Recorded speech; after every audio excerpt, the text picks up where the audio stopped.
میکنه.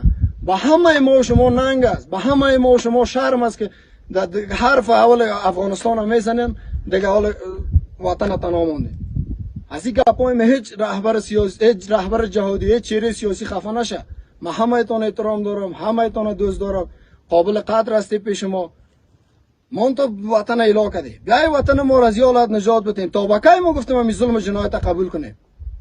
حالا اگر طالب رایش حق می بود از کلمه لا اله الا الله محمد رسول الله استفاده کرده، همه روز ظلم جنایت، همه روز مردم کوچت بوری میتن، همه روز در خانه مردم میرن به زور میکشن، پوسته جور میکنن، هموال اشیاء اجناس شخصی مردم میبرن.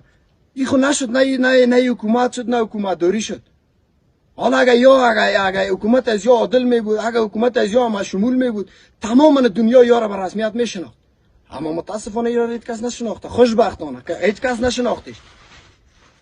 این با ما شما جای افتخار است، این با ما شما جای فخر است که جبهه مقاومت ملی ما را تمام دنیا به در شناختش، تمام دنیا به رسمیت شناختش. این مال صدای خودونه به خاطر ما بلند میکنه. دیگه بیای بپیوندید می جبهه وطن از حالت نجات بدیم. دیگه کدام گفتنی خاصی ندارم به رهبرای جهادی، خفه نشی از گپای ما. و پیام ما به طالبا می است که ظلم جنایت که در حق مردم ما میکنه، بخصوص در حق مردم سمت شمال و در حق مردم ولایت